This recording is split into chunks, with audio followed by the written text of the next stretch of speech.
Hello, everyone. Welcome back to Exploring DC, where we take a piece of DC and explore with you. I'm your host, Josh. With me are my co-hosts, Luis What's up, guys? and Jalen. How we doing? How we doing? Exploring DC fam. Good, good. No Jackson this week. He's Woo. off dealing with some side quest, but we wish him the best, and he'll be back, and we love him. Guys, how are you doing? Let's do a something new, something nerdy. Let me know what's going on in your guys' life. Jalen, let me start with you, man. So something nerdy.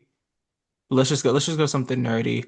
I watched Avengers Infinity War and Avengers Endgame on my train. Well, not both of them on the train ride, but Hmm. I watched one of them on the train and then one of them on my way back to where I reside, right? Yeah. Um, and that was an ethereal experience. It always is. I mean, for our viewers out there, I know this is a DC channel, but I'm also like a really big Marvel fan. Hmm. I can watch those movies over and over and over and over and over again and never get tired of them, no matter how bad they are. Except for Secret Invasion. I cannot watch Secret Invasion more than twice. Right, I that's can't valid. do it. Secret Invasion is by far the only Marvel thing that I think that I downright hate. That's my one Um, exception. yeah, I say that is my one exception. But that's my something nerdy, something new. Um, I went to Charlotte to see my homies. That's something new. That was fun. That was a lovely weekend. Was that what the train ride Um, was for? yeah. So right now, viewers, Cool. I'm in Greenville, North Carolina, where ECU is and all that other stuff. But over the weekend, I went to go see Luis and my girlfriend and our buddy Jackson, our homie Jackson, in Charlotte for a little bit. So that Yeah. was that was lovely. But yeah. Awesome. Heck yeah. Luis, what you been up to? I mean, not much. Hanged out with Jalen this weekend, which was nice. Mm. We saw The Running Man, which Yes, was we Oh, did. I saw that too. I thought it was okay. it was very fun, but had a lot of issues. Yeah, Yeah. pretty on the Too money. many issues. I think pretty much all of our friends agreed. It's a fun movie, but it's the sloppiest like Edgar Wright film there's Yeah. been. Without a Yeah, yeah. doubt. But yeah, that was fun. We got harassed by a guy from Honduras. Oh, really? As We well. did. We did. That was interesting at a restaurant. So I guess that's my new thing. Um, Something nerdy. Oh, actually, I can show you. I've been, oh, if I can grab them from here, reading through. Even though we read through a comic for today, on my own time, I've also been reading through, things which are heavy as Ooh, hell. ooh, Oh, those are cool. ooh. That sends chills down my I spine. have I a love Listeners, that. collection The co full. the listeners, color he's holding up correction. some Oh, big ass Power Rangers collections. Yeah, so I have oh the yeah. deluxe versions of the Boom Comics, Power Rangers comics. These are the best Ranger stories because they actually take it serious. Like Yeah.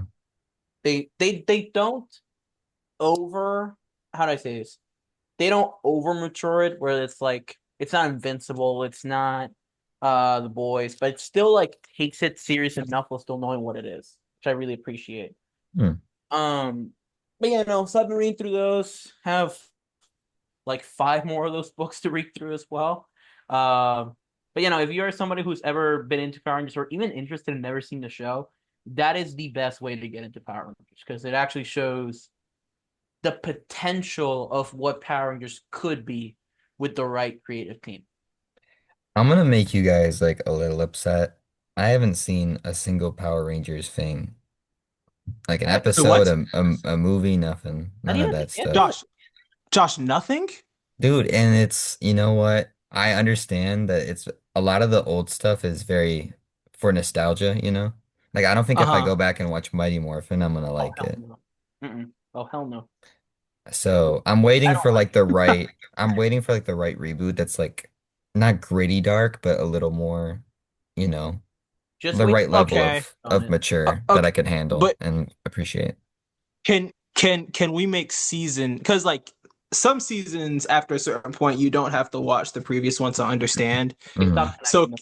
so can we make a recommendation like of what Yeah, season go is? ahead. Yeah, I mean, of course it'll still have like that corny aspect because it's Power Rangers, but there are some more If you mature like seasons out there. TMNT, you will like Hmm. Uh-huh. certain seasons of Power Rangers.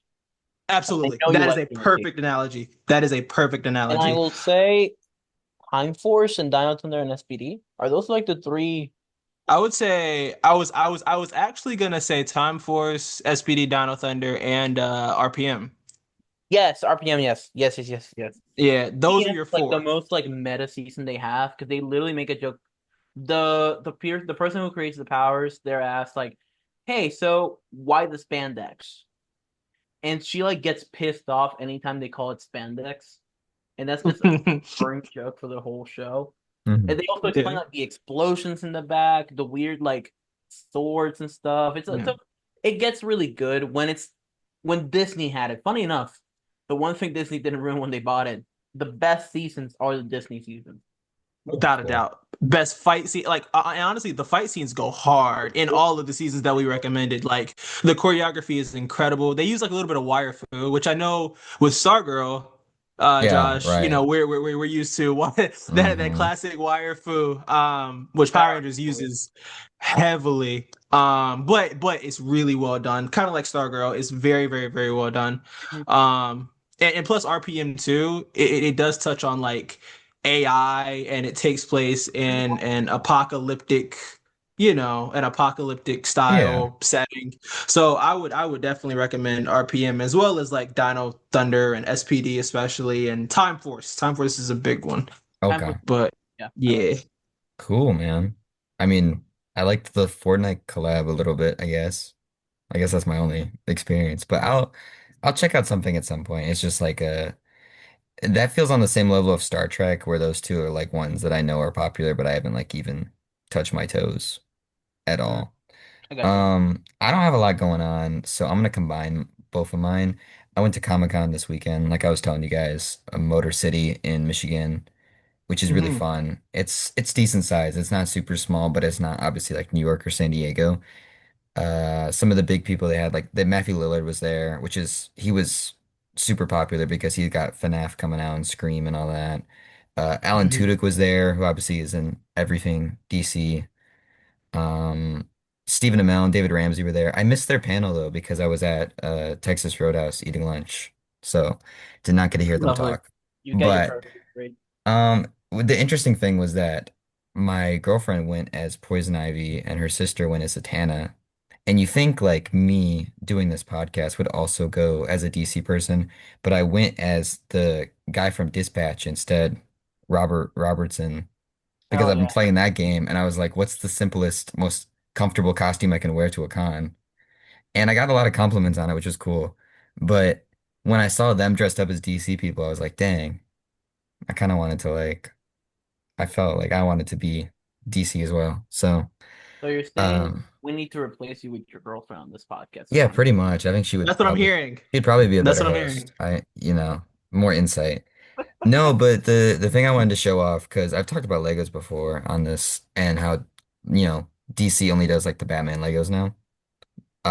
I buy the bootleg figures because they always have a booth at the convention, and I went like full DC this time, so I'm just gonna show them off on camera. So audio listeners, I'm sorry you don't get to see them, but I bought David Superman.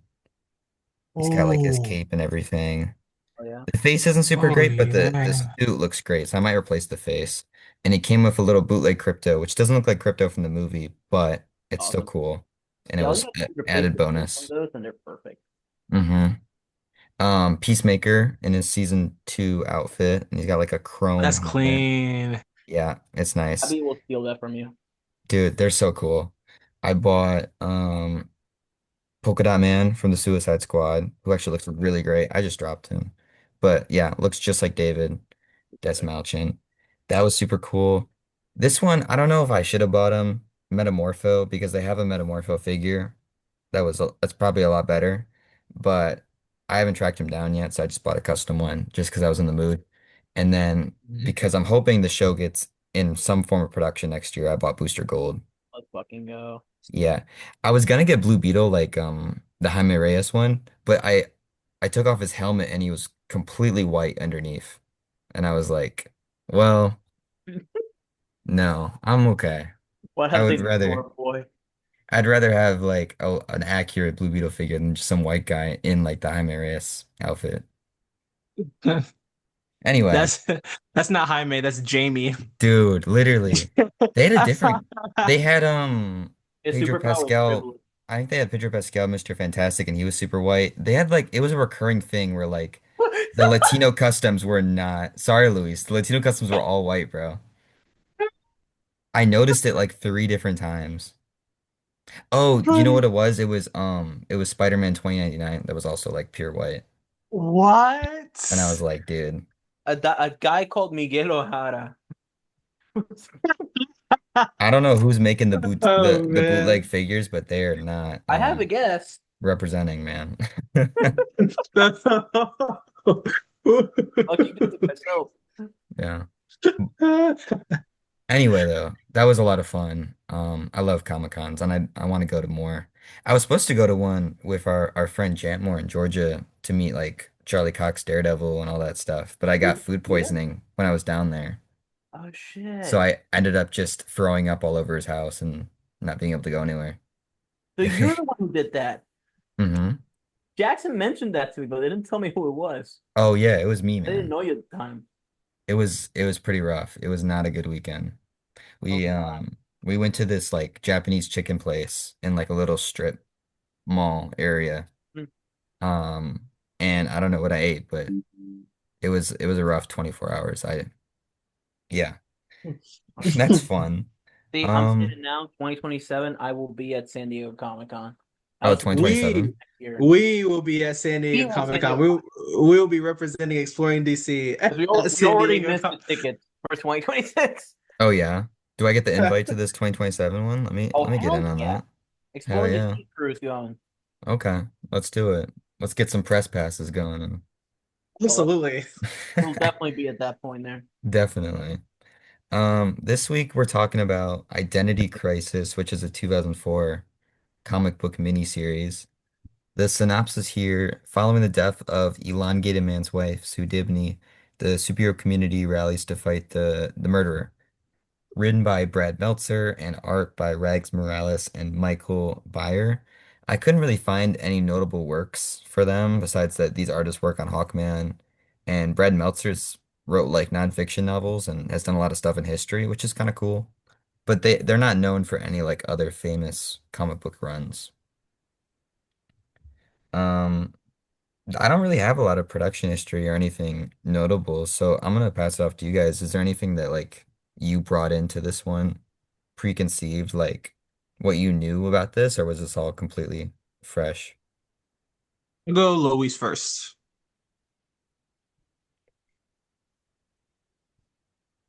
Uh-oh. Uh-oh. But yeah, no, I had no idea like anything about this comic. I had never heard of it, like honestly, which is weird. Because even comics I haven't read, I've normally at least heard the name somewhere before. But it was so nice to just go into something completely blind. Because like when we read The Long Halloween, the first one I read with you guys for the podcast, I mean, who doesn't know The Long Halloween? Like you, no matter how much you try to avoid the spoilers of that comic, you know at least a little bit of it. Like this was such a nice blind read, which is a rare thing for me. Um, but you know, literally every single moment, none of it did I recognize from anywhere. So yeah, no, it was just a really nice experience. Yeah, and to kind of like piggyback off of Louise, like how this is I'm gonna be real, I don't think the story has been adapted Mm-mm. anywhere. Like not even the Arrowverse. And I know the Arrowverse had all these characters at their disposal, except for like Batman, obviously. But they had Batwoman, you know, That's that. and yes, Red Death.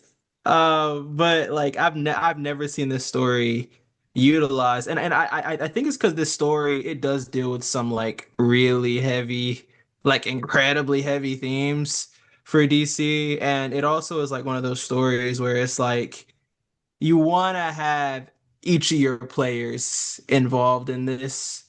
before you actually really try to tackle it. But this was actually one of, if not, you know, ironically enough, this and Blackest Night was actually my first like big thick comic foray into DC. And I remember when I was reading this the first time through, it had to have been like at least 10-ish, 7-ish years, 7 to 10 years ago.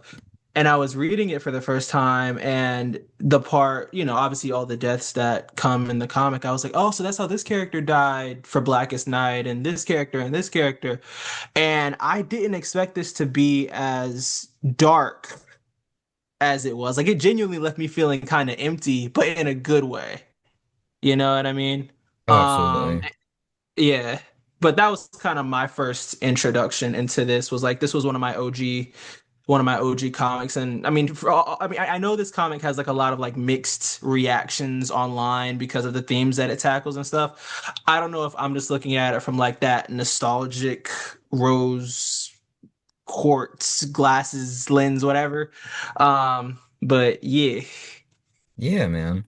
Um, I'm gonna go like a different third route where I had not read this before. This was fresh, but I knew every story beat. Like I knew this whole Really? story of Sue Dibney and Jean Loring and all this stuff. And I believe I was trying to remember where I had read it.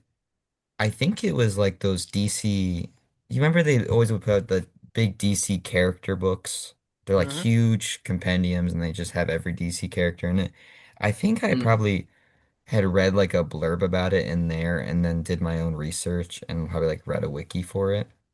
But I yeah. knew like as soon as Elongated Man shows up, like I know the famous Elongated Man story, which is his wife gets killed and it's like the Adams spoilers, I guess if it were the whole thing, but it's Jean Loring, Adam's wife, that did it and all of that. So it was more just like looking at the little pieces of how that all kind of strung together, but I knew the broad overview pretty well. But I had no like you, Louise, I had like no recollection of the name of this book at all. Like I was confusing it even when I put it down for our list for our schedule. I was putting like Infinite Crisis and stuff like that. And Identity Crisis was just like not sticking with me, which is the whole thing. Jalen, you picked this one.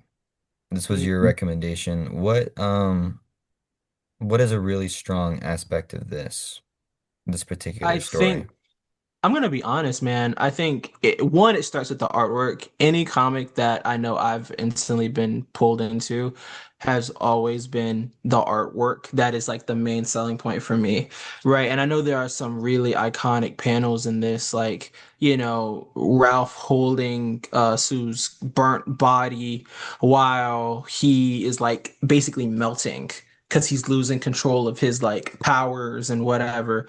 You also have the iconic panel where all of the Justice League members are trying to hold Dr. Light as they're trying to get him off the watchtower and all that other stuff. And I saw those panels in like that big compendium, like the DC encyclopedias that we used to collect back in the day, or that they used to have back in the day. And I saw those panels and then I went and read it. And when I read it, I think my one of the things that I loved was the actual, I guess, moral dilemma that you go through.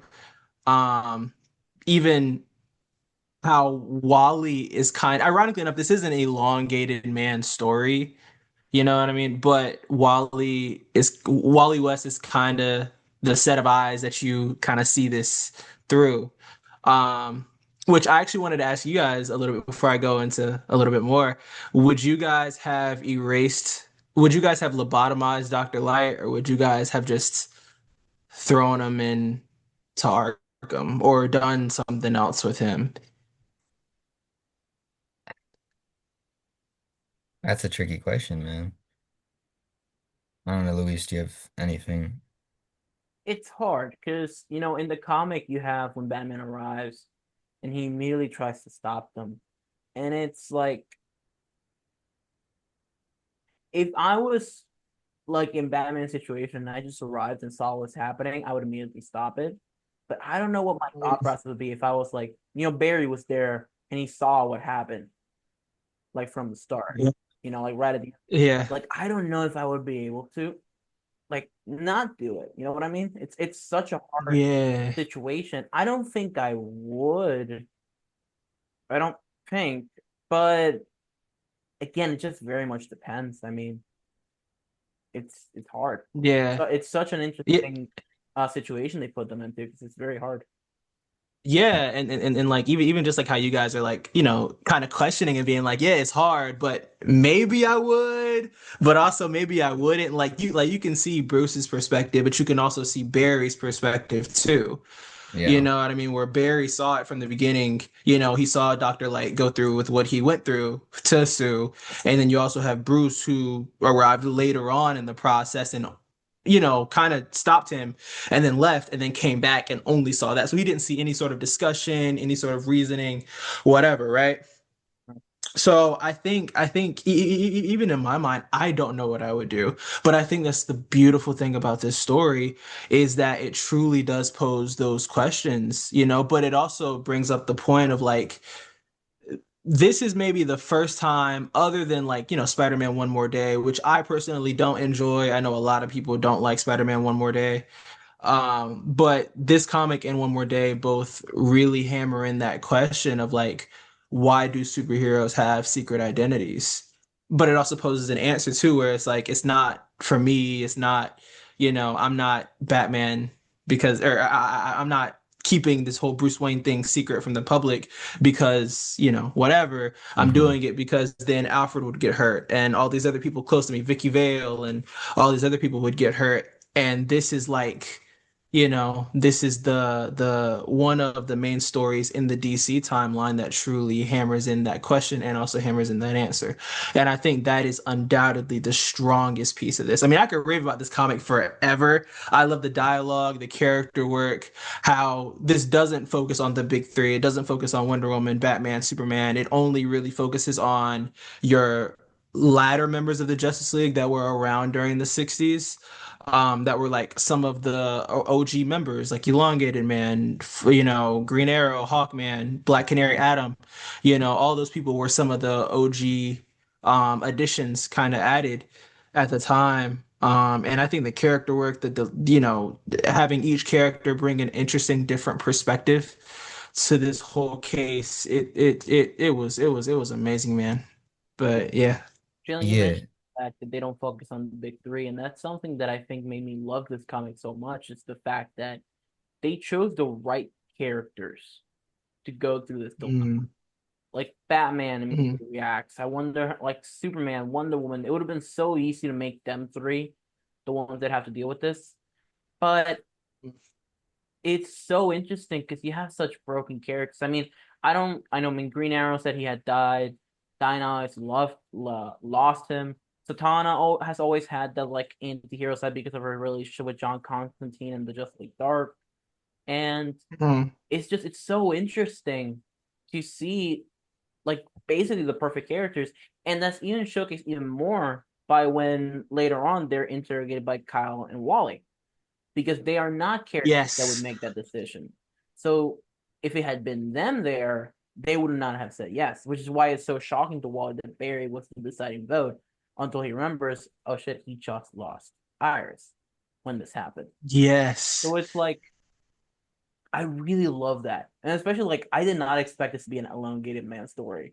I only knew elongated man from the Flash.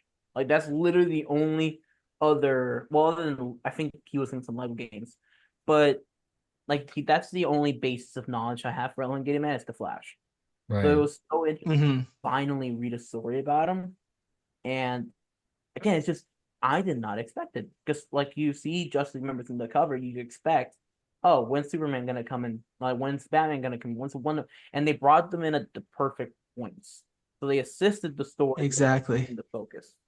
Well, let me ask, is this a hard, like, for a more casual comic book reader, is this a hard, like, onboarding project to kind of dive into because of the certain characters they pick? Because you have to bring in that history with Ralph and Sue and the Adam and Jean and even like you know about Zatanna and how she is, but like, do casual people know Yeah. about that?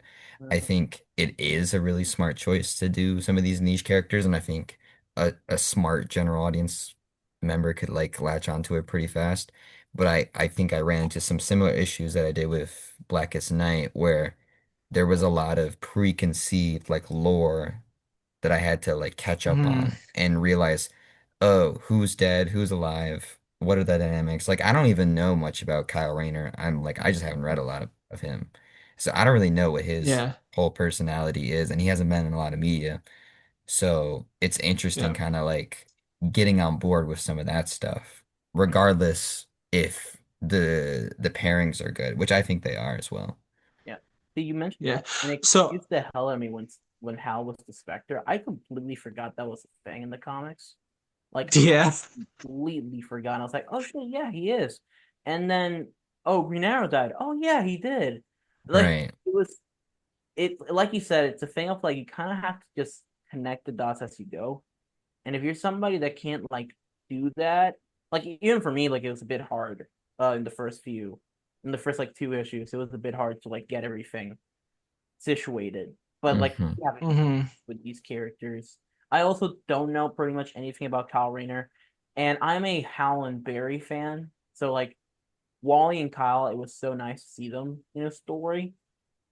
Just because I'm not very experienced with them. I did not grow up with the original animated show, so I also didn't grow up with Wally through there. I grew up Hmm. with the Flash show and the animated movies, which is always Barry. So I don't know. It was interesting. But what were you gonna say, Jalen? Yeah, I think unlike Blackest Night, I mean, I could definitely see like there are moments where it's like, oh, oh, Hal Jordan was the Spectre. Oh, why isn't Barry Allen the Fly? Like stuff like that, right? But I think in my mind, Blackest Night is kind of like watching Infinity War before you watch the entirety of the MCU, or at least certain projects in the MCU. Because Blackest Night, yeah, I they would did agree. explain how some characters died, but there are so many other characters on that battlefield where you're like, oh man, he's dead. Like, I remember the very first time that I was reading Blackest Night, I didn't know Batman had died. Or at the time, he wasn't even really dead. He was trapped through time, and the new gods had to go get him, Yeah. but at the time you didn't know that, and at the time they didn't even explain that in the Blackest Night story. But I think with this, yeah, there are some moments where it's like, oh man, this happened, and maybe if I had read this, or maybe if I had known this aspect of the character's lore beforehand, I would probably have a stronger attachment. But I think the comic does a good job with those exposition dumps where it's like they randomly bring up moments and stuff that has happened in the past to catch you up. Of course, not everything is perfect. There are still some stuff that you are a little bit hazy or confused on or not necessarily feeling as much as others. But I think the comic does do a good job with its with this exposition. And I also think that they make each character so strong. Like even if you hadn't have grow if you didn't know anything about Kyle Rayner, or if you didn't know anything about Wally West, you know at least a good part of who their character is now because you see, or the comic places them in a position to where you can see like the intricacy of their morals basically, and seeing where they stand on certain issues of the league, like how Wally and Kyle Rayner, they both went into the Justice League. They both got inducted into the Justice League at the exact same time in 1997 in the JLA run. Um, and they both are kind of, on the younger side. So they're both learning from Hal and John and learning from Barry and Jay Garrick and all these other characters. So they're going to have more questions when the older or more senior members of the league put these types of decisions on the table and then proceed to enact them. You know what I mean? Like Right. lobotomizing supervillains or all that other stuff. So I think this definitely does give you a good entry point to where it's like, you know, okay, I maybe want to explore Wally a little bit more. Or, okay, I want to explore characters like the Atom or Elongated Man or, even someone as simple as Dr. Light. Granted, dude, just terrible. But you also maybe want to see, like they said he was an idiot. So maybe let me see the comics where he was an idiot and if there are any sort of, inconsistencies there. You know what I mean? Yeah. So, yeah. Yeah, on the plus, it has that benefit of feeling very lived in, which I always love from stuff like Young Justice or the Justice League um, Hmm. of America cartoon, which was the one that they did in the animated series, the second Limited. one. Unlimited, yes. Just, yeah, Where yeah. the whole concept is just that there's like a shit ton of superheroes in all these different leagues, but everyone kind of knows everyone. That's where I hope like the DCU gets at some point. I think that's so fun to just have like all these characters know each other, interact, and the fact that Sue Dibney's death impacts them all in that way and it actually feels like it does. It's not just like phoned in. It feels like she was like a big part of this huge, huge family is very cool to have that kind of DC universe instead of everyone scattershot all over the place. But Jalen, you brought up Blackest Night, dude. I feel like this also thematically ties into just the concept of the amount of superhero deaths they were getting at the time in comics and media, Yeah. and just how DC was dealing with that and commentating on that trope even in like the superhero landscape, which we've seen nowadays where characters die and come back all the time. I mean, we're getting Yeah. Avengers next year with Robert coming back and who knows, multiverse Yep. stuff, people come in and out all the time. So like, how do you feel that this comic addresses that type of stuff? Yeah. And see, this is why like I will always love this era of DC storytelling and why everything kind of DC Rebirth and New 52 have all felt a little off to me and I haven't necessarily been able to grasp onto that as much is like this story was made in 2004. Hmm. I think 7 years before that or a few years before that, Kyle Rayner's girlfriend got fridged. And actually Yes, Kyle yeah. Rayner's girlfriend getting fridged is where the concept of fridging a female character comes from. So Hmm. all that comes from DC. And I think back then comic writers were getting, especially DC writers were getting kind of bold and they wanted to take DC into this different landscape as you see with this and as you see with Infinite Crisis, which touches on the multiverse and which we'll read at some point for the pod. But I think that this story does do a really good job of touching on that, you know what I mean? And touching on character deaths and character motivations and and Batman asks an interesting question of what was the motive of killing Sue Dibney? What was that motive? And ultimately the surface level motive was for Ray Palmer to spend more time with Jean Loring. That was the surface level motive. But at the same time, the domino effect of all that is Clark started like in Clark's run at the time. He started spending more time with Lois and other people started spending more time with it. Like at this time, Wally had children and Hmm. he had a wife, Linda Park. So Wally started spending more time with her, and then all these other characters started spending more time with their partners, which meant they weren't on the streets as much. Which meant more criminals got away with more things. So I think this story also, I guess, part of the purpose of this story was kind of emphasizing those characters' effects on the people around them, character deaths and character resurrections and all that other stuff. And that was also a question that I think a lot of people pose is like, man, I would never date a superhero because they're always gone, or because my life is Yeah. always in danger. You know what I mean? So I think the comic does do a really good job of touching on all that type of stuff. Yeah. I mean, I completely agree with that because, like, there were some moments that, like, really, because that commentary is throughout the entire comic, like, every Mhm. issue. But I really felt it in a couple moments, and it was like when Firestorm just died, like, when he like blew up, I was not. That was the one that like really caught me by surprise. And then Mm. when I realized Blackest Night came not too long after, I was like, oh, so that's how he becomes Deathstorm. Okay, but like Yep. that one happened. But the ones that really hit was like they're explaining the consequence that come with it, and they show Killing Joke. they show different graves, different murders and killings from different comics.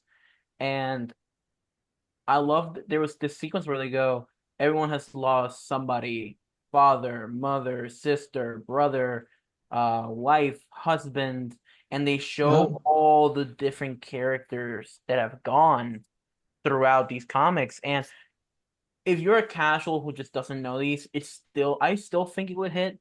But like for us, like knowing a lot of these characters, like it hits even harder to see that, especially when they show the specific moments from the comics. And I will say I was surprised they didn't show Jason's death from the Hmm. I guess because they had already put Oracle in there, they were like maybe not put another Batman character. It's just I feel like it would have connected to what happened then to like Tim's dad. Yeah. Yeah. Why I was a little surprised Down wasn't in there. Um, but still, but again, even Tim's dad, what happens to him? Um, and it's just like it's crazy. Like it was so well done, in my opinion. Specifically, that sequence was so well done. Like truly. Yeah. It's it just speaks to like the real weight that the continuity used to have in comics that modern comics because of the amount of reboots and stuff and even like modern comic book media just doesn't have that same weight. And I'm hoping we can get back to that at some point.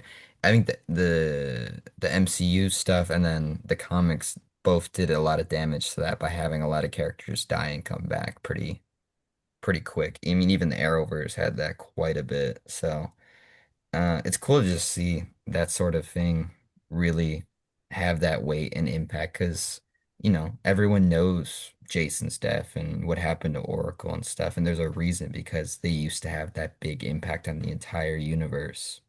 Where like you go to modern media and a character dies. I mean, shit, like Miss Marvel died in a comic like last year or something, and she comes back Yeah. in 2 months, a month, a couple issues, you know? So it's just a completely different landscape that we're in nowadays.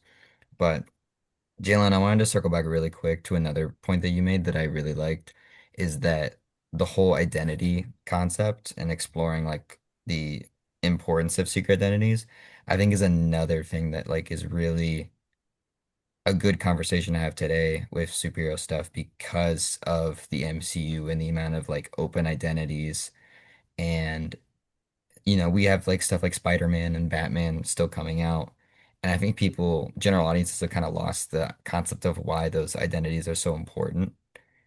And this really like hones that home of this is the consequences and this is the balance you have to do of like, do you reveal yourself or do you hide things? So like how do Yeah. you I mean, even like something as simple as this will and I guess one of the great things about this storyline is that it kind of proves Batman right on so many areas with this whole secret identity thing. Because yes, this wasn't a person who was just random on the streets who knew Batman was Bruce Wayne or who knew Superman was Clark Kent or in any of these characters' identities. It was someone within their own circle. You know what I mean? And it almost makes him, or it almost makes you as a superhero be like, man, I can't even trust, like your I fellow can't even teammates? trust myself with, yeah, my fellow teammates because they could have someone on their side that has something against them or that has something against me, and they want to get to me through them. You know what I mean? And it truly like this comic, it definitely sent a domino effect throughout the entire DC universe where it was a thing of like, okay, I'm only trusting certain people from now on. And at this point, Adam became a recluse. Like he was done. Hmm. Elongated Man became a recluse too. So it definitely does pose that question and it makes that question relevant in superhero media, which is a reason one of my few faults with the MCU is that we have gotten to that point where it's like everyone is a public superhero. You see someone walking on the street, you automatically know who they are. As well as I love how big the name or the Avengers name has gotten in the MCU. But at the Hmm. same time, I hate it because it's like, it makes it feel a little too meta. Like even in Ant-Man and the Wasp: Quantumania, how Scott was just walking around and people were coming up to him being like, "Oh my God, I'm such a big fan." Right. It makes it almost feel like, okay, so they're basically just celebrities who go out and save the world from time to time, Yeah. and I think a part of the reason why identities are such a good thing to the audience is because it poses a familiar struggle. Whereas like you see if Spider-Man, if Peter Parker came out here and was like, "My name is Peter Parker, I'm Spider-Man, yada yada yada yada," I'm sure a lot of his financial problems would be solved, because Hmm. he has saved so many people, so he's gonna get like free lunches and free whatever. But because he chooses, he struggles on his in his day-to-day life, and he struggles to make school, and he struggles to make rent, and he struggles to do all these other things while still carrying the responsibility of saving the world. You know what I mean? And I think that's part of the reason why the secret identity aspect is such a good aspect that should come back in media, because it poses so much weight for the character and it poses so much weight for the audience. Yeah.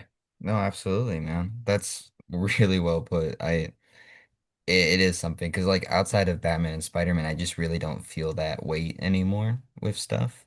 And I'm hoping to get back to that with a lot of media and stuff in the future. So, is there anything that you guys weren't huge on with this one? Like any down points?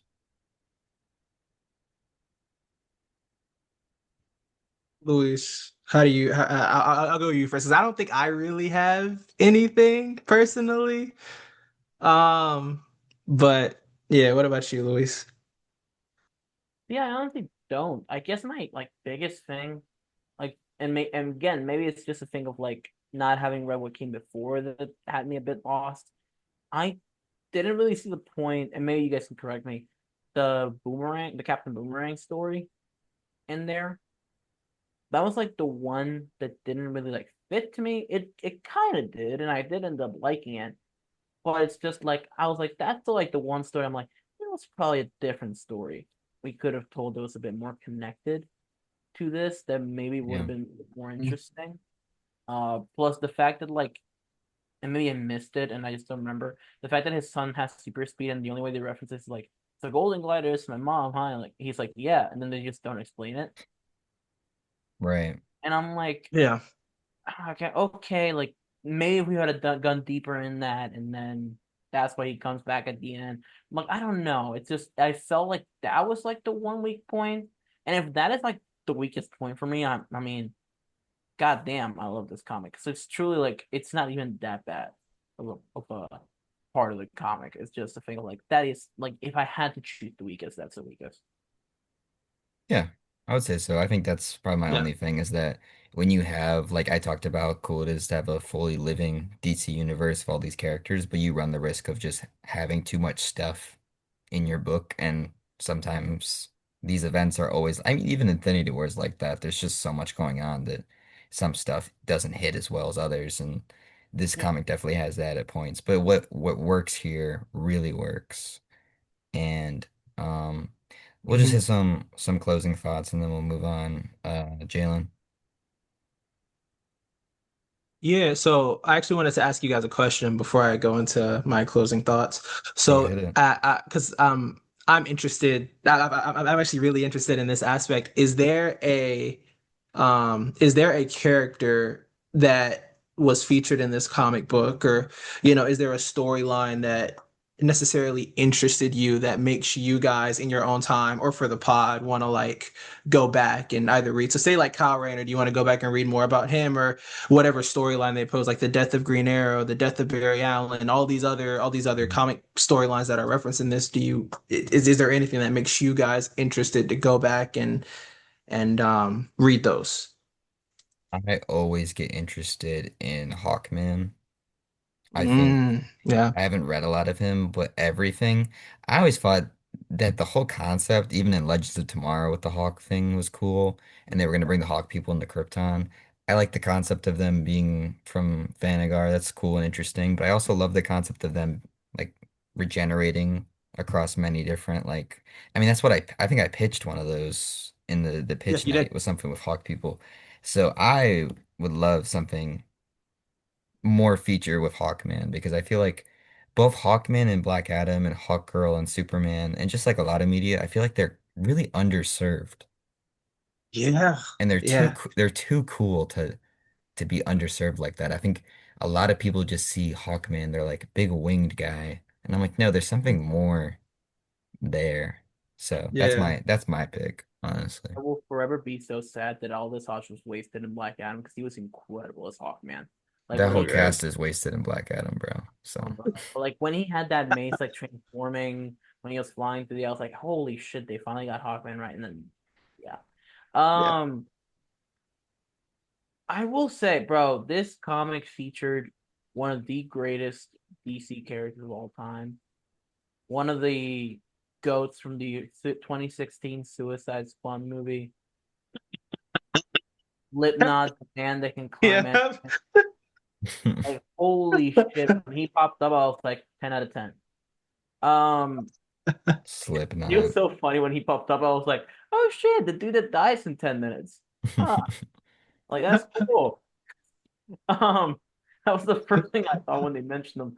But, like, honestly, funny that you mentioned it, Jalen, but I do think that is the thing that I would like to read most after this is Kyle and Wally, because it's just such a blind spot for me for both of them. And people love Mhm. Wally. People like Oh, rave about him all the time. it's like Dude, I love Wally is the animated so series. good. Go And ahead. the animated series is incredible. He has great comics, and I've heard a lot of his stories. Some of it from Jalen actually, because I remember we've had this discussion before of like I'm a Barry fan because that's just who I grew up with. Mhm. Um, so we've had talks about like Wally stories before, and it's so interesting to see. For example, I mean, Josh, we were fans of Flash, and I mean, I know Jalen's also seen the show. It's like they took so much of Wally's stories and put them into the Flash for Barry, Yep. and it's just crazy to see. Especially like looking back on the show, realizing how much of it was Wally's stories. I mean, Zoom is one of the greatest villains in that show, and that's a Wally film. Um, like it's so interesting. And like, so I would love to read more of him, and especially Kyle Rayner, because like I grew up on Hal Jordan. I have learned to love, and I absolutely love John Stewart. Cannot wait for Aaron Pierre's version of him. But like Guy Gardner, Kyle Rayner, Simon Bass, Jessica Cruz, even Alan Scott, all of them. I'm just like not familiar with their stories. I know of them, and I know the basics of all of them. But it's like I I think I know more about Chip the Squirrel than I know about all five of them. Hmm, It's interesting. crazy. Like Mm. it's just I really need to deep dive on Kyle and Wally and overall, but like specific for this comic, I wish I could dive into the both of those. So before we transition into the closing thoughts, I do want to like recommend one moment for each other from each of them because I know we don't have time to just go through all the moments between the two. But I know me and Luis have talked about it, but I'm a very big Wally and Kyle fan. Wally is my favorite Flash. John Stewart and Hal Jordan are my favorite Green Lanterns, honestly. But I do love certain aspects of Kyle Rayner. But the Wally storyline that I would look up and read after the podcast or on your own time or whatever is the return of Barry Allen. That is, it kind of takes place before, like early on in Wally West's Flash career, where he just gets the suit and he's already dealt with so many things. He deals with like a magnetic villain called Magenta. Mm, He first meets Linda Park, and there's even a storyline where he has to take a kid a heart. Kind of like how they did in Young Justice. They literally did the storyline in Young Justice. But then as he's dealing with all that, Barry Allen comes and like knocks on his door, and Wally kind of has his own identity crisis in a way, where this Barry is like more. he's more gruff, he's more aggressive with villains. So he's kind of wondering what's going on. Is this Barry Allen? Is this not Barry Allen? Has someone taken over his mind? Because I watched him get disintegrated. So what is going on? And the reveal is just wow, chef's kiss. And it really does make you see Wally, because Wally went on to be the Flash for 25 years after that storyline, and then he got unsanctimoniously killed or done whatever when the New 52 started, and I always hated that decision. Um, but with Kyle Rayner is like one of the definitive Blue Lanterns besides Saint Walker. And there's a storyline where Kyle Rayner basically has to take on the full might of the Blue actual lantern battery or whatever to save the Green Lantern Corps, and it is a really good storyline. But the storyline is Hal Jordan and the Green Lantern Corps. That entire run, the Blue Lantern storyline is a Kyle Rayner storyline, even though it's titled the Hal Jordan storyline, but it's whatever. But those are two storylines from each of them that I would highly recommend for viewers or for listeners out there, and for my fellow podcast hosts up here. I got you. But yeah, closing thoughts. I love this comic book. Nothing else to say. I've already rambled enough. I love this book so much. Yeah. Luis? Something I forgot to mention like earlier. Jalen, you spoke a little bit about, well, we spoke a lot of it afterwards, but about just like the consequence of identity and the fact that Bruce in so many parts of this comic is proven right. And because of that, this comic, I don't know why, when I finished, the first thing I thought about was the Tower of Babel storyline with Batman. Mm-hmm. And Mm-hmm. this comic, in a certain way, feels like a spiritual sequel to that. Of like, Batman, Interesting. Batman has all these contingency plans for all these heroes. Right. In case one of them turns evil, the Justice League doesn't agree with it. They have all the, we know the storyline. And it's so interesting to me for now to get to this story, and the killer is someone with the powers of someone in League. So those plans Mm-hmm. would have worked. Batman was right about a lot during the story, in my opinion.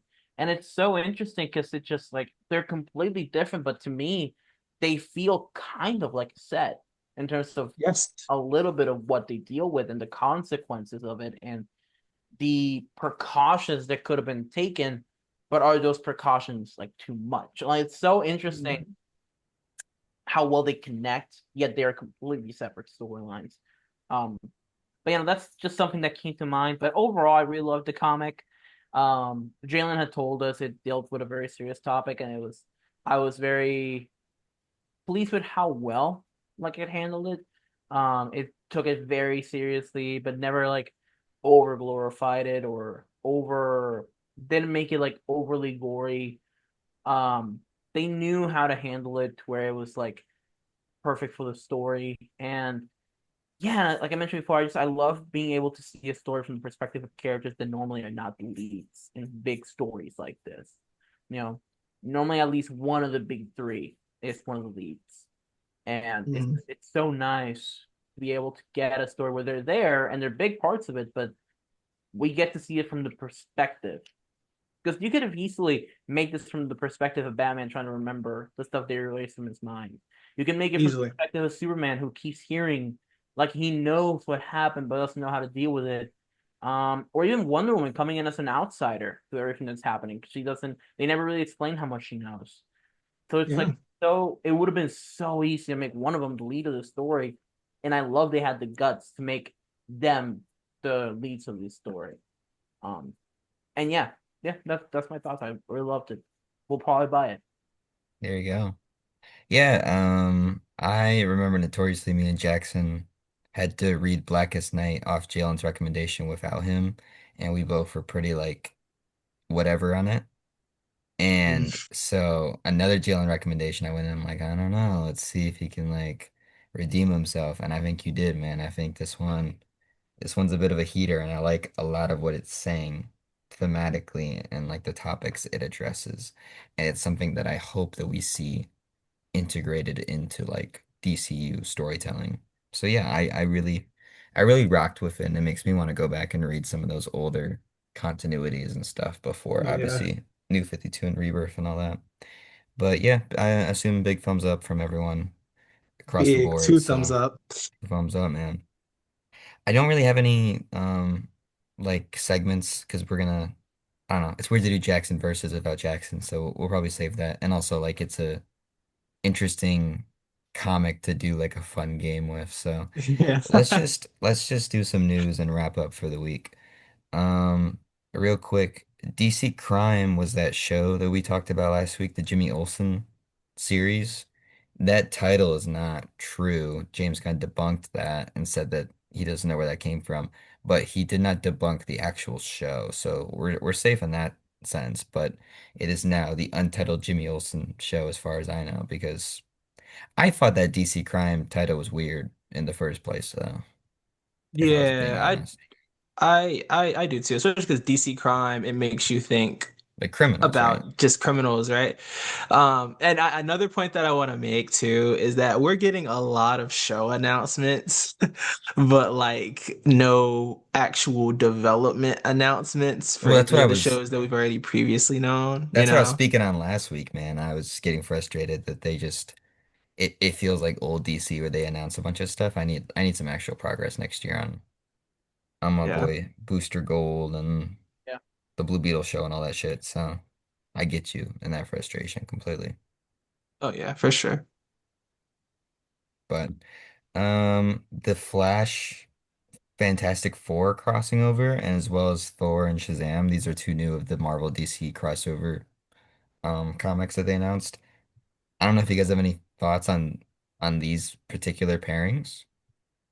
I feel Thor and Shazam, that just feels like the easiest crossover you could have made. Yeah, like lightning Uh, powers, right? Blue shots, both lightning. I'm like, okay, that makes sense. Flash versus and Fantastic Four is interesting to me because I feel like I wouldn't have thought of making that his crossover, Hmm. but it fits perfectly, in my opinion. Like Barry does feel like a character that would be in the Fantastic Four. You know what I mean? He's Like very scientific as well, yeah. So exactly, and he's like he cares a lot about family with Wally, Iris, even when Impulse is around with him, and it's like I feel like he like it's just a perfect fit. And again, it's just like I would have never thought about that. And funny enough, Super Speed's one of the only powers that they don't have in the Fantastic Four, so it kind of like completes that as well. Yeah. It kind of feels like, and I actually that's why I like it so much. It kind of feels like when Spider-Man joined the Fantastic Four for a while. Like it just yes. you would have Hmm. never put them in there, but once they're in there, you're like, that's perfect. Like Yeah, that's tonally it works really well. Those the makes it's yeah, it's not an obvious pairing, but when you hear it, you're like, oh yeah, that works. That tracks. So honestly, like I don't think it's ever happened before as far as I know, but they kind of fumbled by not doing a Captain Marvel Shazam crossover, considering they're both called Captain Marvel. what would have been funny. Like just play into that, man. My I think name's that'd be fun Captain too, Marvel. Say just in that? general. Sorry. Like Captain Marvel already has to deal with Kamala fangirling, and then she goes over and Shazam's like also fanboying because he's his teenage boy self. There could be a lot of fun doing They something would like that. very well. Yeah.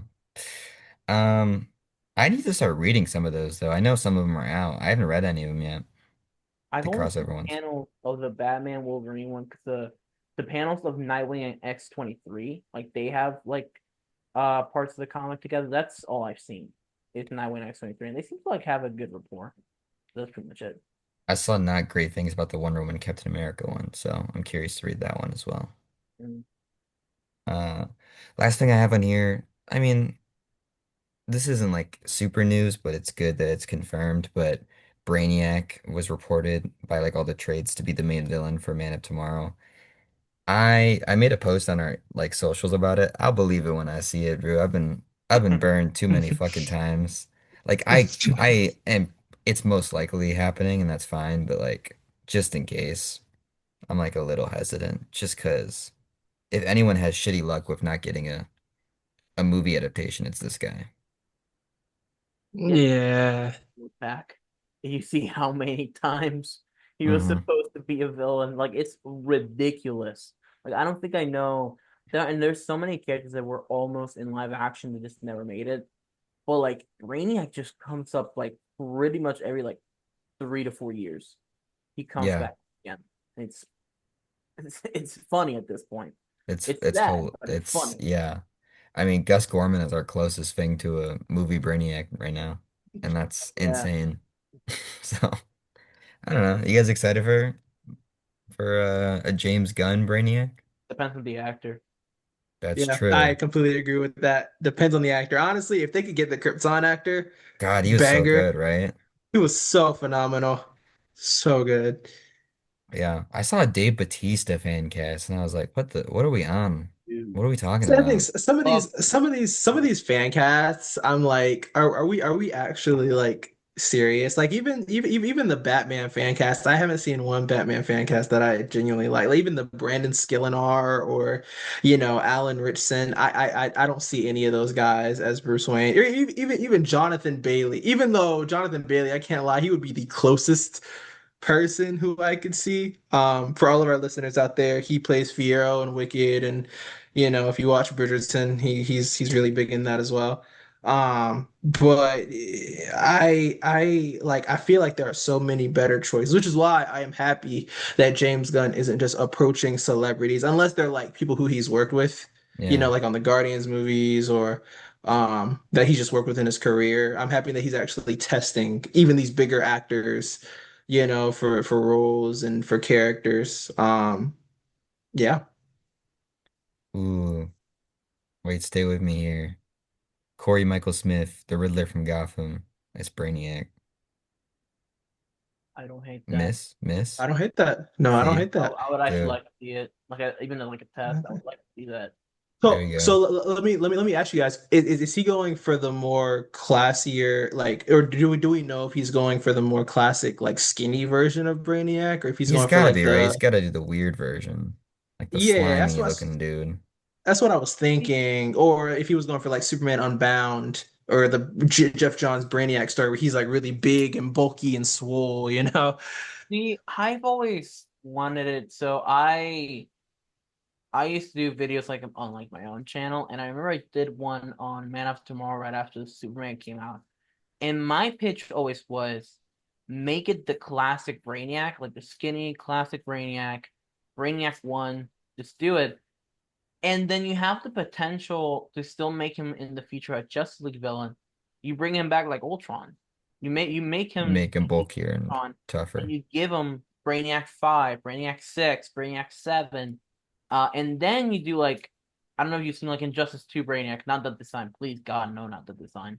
But like big technologically advanced, maybe more menacing even.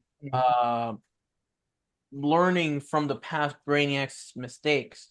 Like I Yeah. feel like that's a cool way of like, yes, we get him as a Superman villain, full thread, understands Kryptonians, all that kind of stuff. But in the future, you can also bring him back in like either a Superman sequel or even a Justice League story as Justice League villain. That would be You cool. know, that's an interesting point, Luis. You brought up Brainiac 5, and then what were those other two Brainiacs? Brainiac Six. 6 and Brainiac God 7. damn it, Josh! Jesus Christ. I did not do that on purpose. Jesus Christ. Sorry, I Jesus just was Christ. trying to engage with what you were saying, man. So, Jesus, man. Oh, um, God.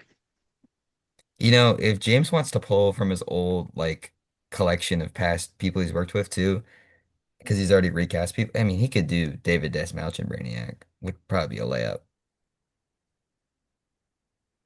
Like that would work pretty well. He might be good. Yeah. But Yeah. do you want to reuse Suicide Squad? It's like I don't know. But anyway, I mean, there's a lot of good options out there. I think Brainiac is another one where there's plenty of actors that could work for it. Just Yeah. don't do like Dave Bautista, bro. Come on. Yeah, no. For a future, Def I would actually like, for some reason, he keeps coming to my head, and he actually tested, I believe he tested for Lex Luthor, or at least got close to testing, was Alexander Skarsgård. Like, I don't know if he works for like the skinnier Brainiac, but I feel like he would be good. Because I feel like he would be smart. You know how like someone who tested for Superman got Lex Luthor with Nicholas Hoult. Yeah. I feel like Mhm. it would be interesting if someone who tested for Lex Luthor then took Brainiac.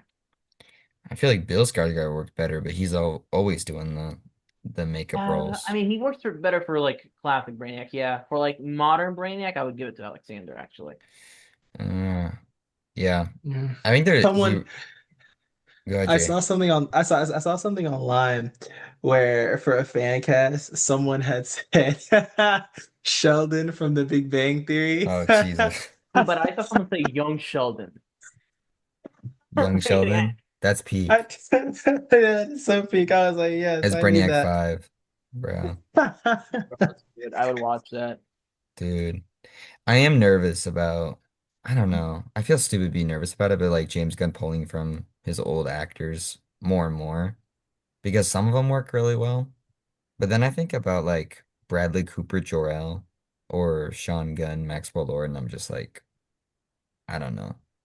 I don't feel as strong about some Yeah. of those. Where other ones, I feel like it's cool that he works with them again. Like a lot of the Creature Commandos double dips were really nice, but Yeah.